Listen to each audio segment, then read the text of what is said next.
এটাকে যদি ভুল বলা হয়, আমার দৃষ্টিতে ভুলের অপমান করা হবে। এটা হচ্ছে মাওলানা সাদ সাহেবের সুস্পষ্ট মূর্খতা এবং অজ্ঞতা, এবং কোরআন ও হাদিসকে তামাশা বানানো, সাহাবায়ে কেরামদের ঈমান নিয়ে ছিনিমিনি খেলার মতো। আসসালামু আলাইকুম ওয়া রাহমাতুল্লাহি ওয়া বারাকাতুহু। বিসমিল্লাহির রহমানির রহিম। আলহামদুলিল্লাহি রাব্বিল আলামিন, ওয়াসসালাতু ওয়াসসালামু আলা সাইয়্যিদিনা মুহাম্মদ ওয়া আলা আলিহি ওয়া সাহবিহি আজমাইন। আজকে আমরা মাওলানা সাদ সাহেবের এমন একটি বিষয় নিয়ে আলোচনা করব যা খুবই দুঃখজনক। সাধারণ কোনো একজন আলেম থেকে এই ধরনের ব্যাখ্যা আমরা আশা করি না।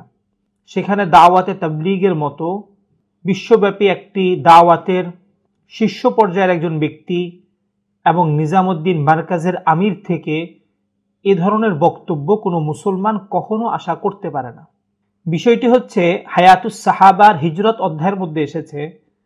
বনু আসলাম গোত্রের ব্যক্তিরা নবীজি সাল্লাল্লাহু আলাইহি ওয়াসাল্লামের কাছে আসার পর তারা অসুস্থ হয়ে যান। তখন নবীজি সাল্লাল্লাহু আলাইহি ওয়াসাল্লাম তাদেরকে বলেন যে তোমরা গ্রামে ফিরে যাও। তখন তারা বলেন নাকরাহু আন নারতাদ্দা, আমরা গ্রামে ফিরে যেতে চাচ্ছি না। তো এখানে যে শব্দটা নাকরাহু আন নারতাদ্দা, এই আন নারতাদ্দা শব্দের তর্জমা করছেন মাওলানা সাদ সাহেব মুরতাদ হয়ে যাওয়া, অর্থাৎ সাহাবায়ে কেরামরা মদিনা থেকে নিজ এলাকায় যাওয়াকে তারা ইরতিদাদ, মুরতাদ হয়ে যাওয়া মনে করতেন। নাউযুবিল্লাহি মিন যালিক। আসুন আমরা মাওলানা সাদ সাহেবের মুখ থেকে কথাটি শুনে আসি।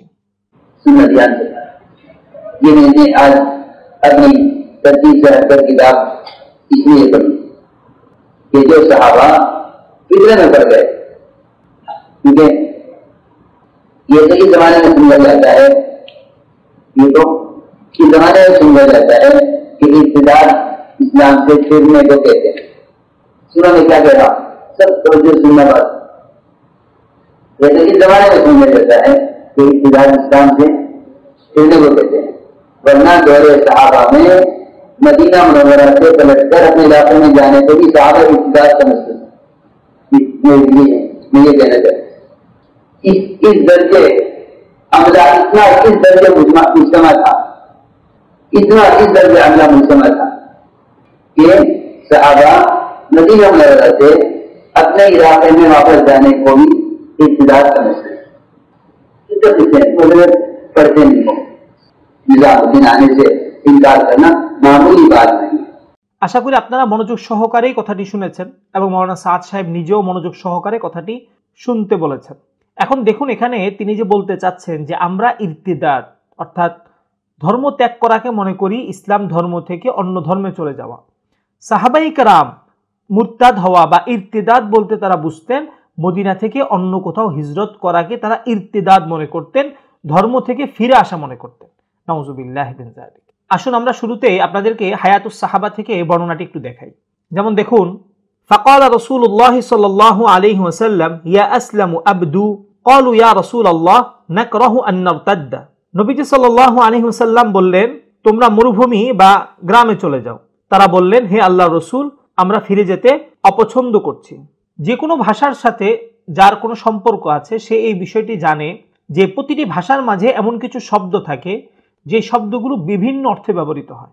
যেমন দেখুন, হাত একটা শব্দ, এই হাত যেমন অঙ্গের অর্থে ব্যবহার হয়, ঠিক তেমনি শক্তির অর্থেও ব্যবহার হয়। যেমন আমরা বলি তার হাত কিন্তু অনেক লম্বা, এখানে কিন্তু আমাদের উদ্দেশ্য তার বাস্তবিক হাত উদ্দেশ্য না, এই হাত দ্বারা তার শক্তি উদ্দেশ্য। ঠিক তেমনি ইরতিদাদ যে শব্দটা, এই শব্দটা আরবি ভাষার মধ্যে মুরতাদ হওয়ার ক্ষেত্রেও ব্যবহার হয়, অনুরূপভাবে এই শব্দটি ফিরে যাওয়ার অর্থেও ব্যবহার হয়। এখন আপনি কোথায় মুরতাদ অর্থ নেবেন, কোথাও ফিরে যাওয়ার অর্থ নেবেন, এটা তো আপনাকে পূর্বাপর থেকে নির্ধারণ করতে হবে। আফসোসের বিষয় হলো মাওলানা সাদ সাহেব এত শীর্ষ পর্যায়ের একজন আলেম হয়ে এই সামান্যতম বিষয়টি তিনি অনুধাবন করতে পারেননি বা এই বিষয়টি সম্পর্কে তার কোনো জানাই নেই। তিনি মনে করেছেন যে ইরতিদাদ মানে হলো শুধু মুরতাদ হয়ে যাওয়া। নাউযুবিল্লাহি মিন যালিক। এমনকি পবিত্র কোরআনের মাঝেও শব্দটি বহুবার ব্যবহার হয়েছে, কখনো মুরতাদ হওয়ার অর্থে, কখনো ফিরে যাওয়ার অর্থে। আসুন আপনাদেরকে একটু দেখাই, কোরআনের আলফাজ নিয়ে প্রসিদ্ধ একটি কিতাব আল মুফরাদাত ফি গরিবিল কোরআনের মাঝে রাগিব আসফাহানি রাহমাতুল্লাহি আলাইহি শব্দটির বিভিন্ন অর্থ উল্লেখ করেছেন। যেমন দেখুন, ওয়ালিরতিদাদু ওয়ার রিদ্দাতু আর রুজুউ ফি তরিকিল্লাযী জাআ মিনহু। ইরতিদাদ এবং রিদ্দা বলা হয় যে পথে এসেছে সে পথে ফিরে যাওয়াকে। ওয়ালাকিন্না রিদ্দাতা তাখতাসসু বিল কুফরি, কিন্তু রিদ্দাত শব্দটি কুফরের সাথে খাস। ওয়ালিরতিদাদ ইউস্তামালু ফীহি ওয়া ফী গায়রিহি, কিন্তু ইরতিদাদ শব্দটি যেমন কুফরের অর্থে ব্যবহৃত হয় ঠিক তেমনি অন্য অর্থেও ব্যবহৃত হয়। যেমন দেখুন তিনি উদাহরণ দিচ্ছেন, ইন্নাল্লাযীনা ইরতাদ্দু আলা আদবারিহিম, নিশ্চয়ই যারা পিছনে ফিরে চলে গেছে। ইয়া আইয়ুহাল্লাযীনা আমানু মান ইয়ারতাদ্দা মিনকুম আন দীনিহি, হে ঈমানদারগণ তোমাদের মধ্যে যে নিজ ধর্ম থেকে ফিরে যাবে, এখানে মুরতাদ হওয়ার অর্থে ব্যবহৃত হয়েছে।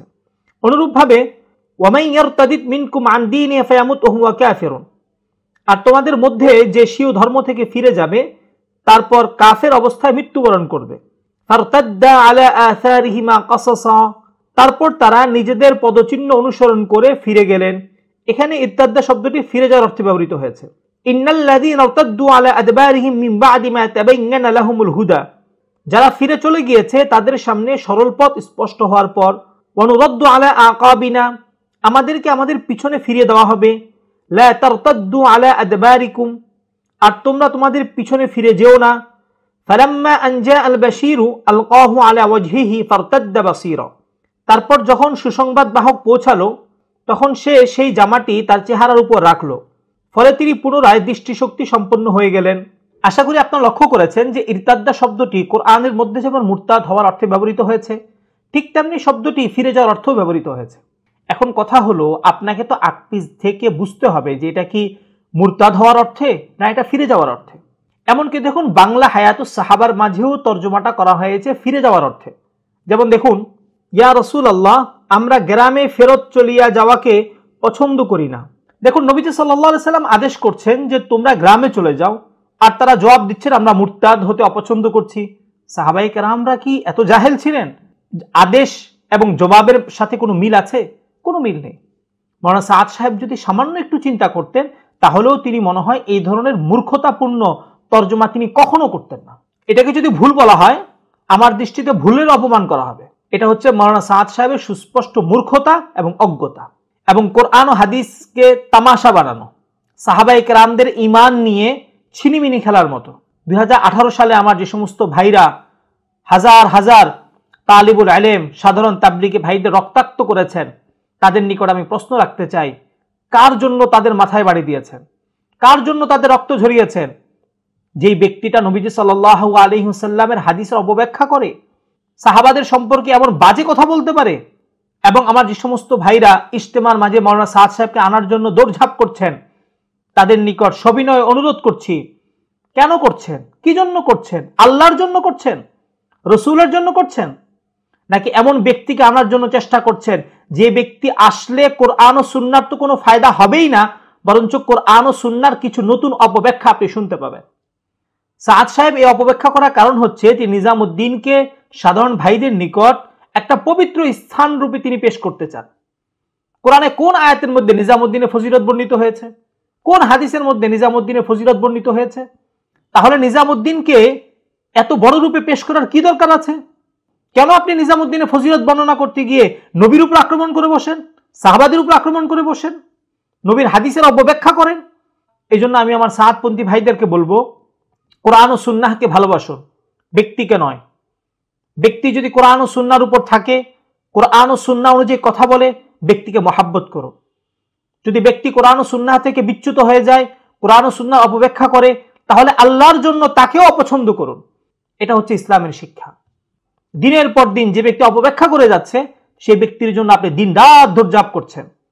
এখানে আরেকটি বিষয় বলে রাখি, আমাদের সাদপন্থী ভাইদের শয়তান একটি ধোঁকা দেয় যে পুরো আলোচনাটা দিলেন মনে হয় বিষয়টা স্পষ্ট হয়ে যাবে।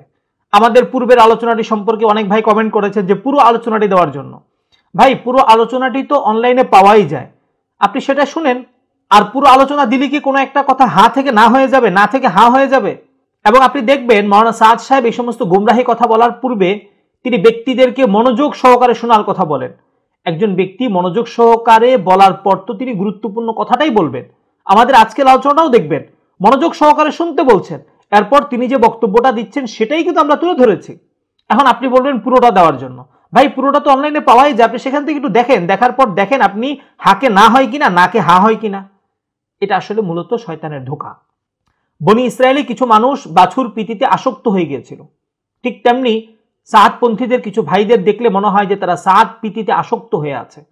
তারা মনে করছে সাদ সাহেবের বক্তব্যই কোরআন সুন্নাহ, সাদ সাহেব যেটা বলেন সেটা সঠিকই বলেন, ওলামায়ে কেরাম যেটা বলেন সেটা ভুল বলেন। নাউযুবিল্লাহি মিন যালিক। যে ব্যক্তি নবীদের সম্পর্কে আক্রমণ করতে পারে, যে ব্যক্তি সুস্পষ্ট একটা অপব্যাখ্যা করতে পারে যে আমাদের জমানার মধ্যে শুধু ইরতিদাদ বলতে বোঝা হয় যে এক ধর্ম থেকে আরেক ধর্মে চলে যাওয়া, আর সাহাবায়ে কেরামরা মদিনা থেকে নিজ এলাকা যাওয়াকেও তারা ইরতিদাদ ধর্মত্যাগ মনে করতেন। নাউযুবিল্লাহি মিন যালিক। এমন বক্তব্য দেওয়ার পর কোনো ব্যক্তি আমির হওয়ার যোগ্য থাকে? এমন বক্তব্য শোনার পর তো যে কোনো ব্যক্তি বলবে যে এই ব্যক্তি থেকে কোরআন ও হাদিসের ব্যাখ্যা নেওয়া নিরাপদ না, কেননা সে নিজের বক্তব্য, নিজের অবস্থান বা নিজের যে কোনো জিনিসকে সে মজবুত করার জন্য তিনি কোরআন ও হাদিসের যে কোনো বক্তব্যকে তিনি ভুল ব্যাখ্যা করে, অপব্যাখ্যা করে চালিয়ে দিতে পারেন। এজন্য আমার সাধারণ তাবলিগী ভাইদের মধ্যে যারা এখনো সাদ পিতিতে আসক্ত হয়ে আছেন তাদেরকে বলবো, আল্লাহ ও তার রসুলকে মহাব্বত করুন, আল্লাহ ও তার রসুলের জন্য ব্যক্তিকে মহাব্বত করুন। ব্যক্তি যদি কোরআন ও সুন্নাহর সঠিক ব্যাখ্যা করে, ব্যক্তি যদি কোরআন ও সুন্নাহর সঠিক পথে থাকে তাহলে তাকে মহাব্বত করুন। আর ব্যক্তি যদি কোরআন ও সুন্নাহ অপব্যাখ্যা করে তাহলে আল্লাহ ও তার রসুলের জন্য তাকে ঘৃণা করুন, তার থেকে দূরে সরে আসার চেষ্টা করুন। এটা আপনার জন্য নিরাপদ। আল্লাহ তাআলা আমার সাদপন্থী ভাইদের বুঝার তৌফিক দান করুন, আমিন।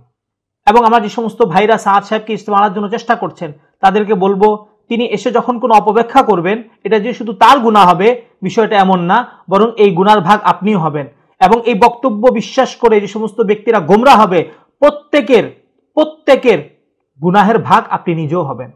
সর্বশেষ কথা হচ্ছে, আজকের আলোচনাটি সম্পর্কে যদি আমাদের কারো কোনো মন্তব্য থাকে বা কোনো আপত্তি থাকে আমরা কমেন্টে জানাবো। ইনশাআল্লাহ আমরা দলিল ভিত্তিক জবাব দেওয়ার চেষ্টা করব এবং আমরা চেষ্টা করব আলোচনাটি শেয়ার করে দেওয়ার জন্য, যাতে করে বাংলাদেশের প্রতিটি ঘরে ঘরে ইসলামের সঠিক আকীদা ও বিশ্বাস পৌঁছে যায় এবং যারা ইসলামের নামে ভুল ব্যাখ্যা করছে এবং ইসলামের নামে অপব্যাখ্যা করছে তাদের থেকে যেন আমার আপনার মুসলিম ভাই বোন সতর্ক হতে পারেন। আল্লাহ তাআলা আমাদের সকলকে তৌফিক দান করুন, আমিন। ওয়া আখিরু দাওয়ানা আনিল হামদুলিল্লাহি রাব্বিল আলামিন। আসসালামু আলাইকুম ওয়া রাহমাতুল্লাহি ওয়া বারাকাতুহু।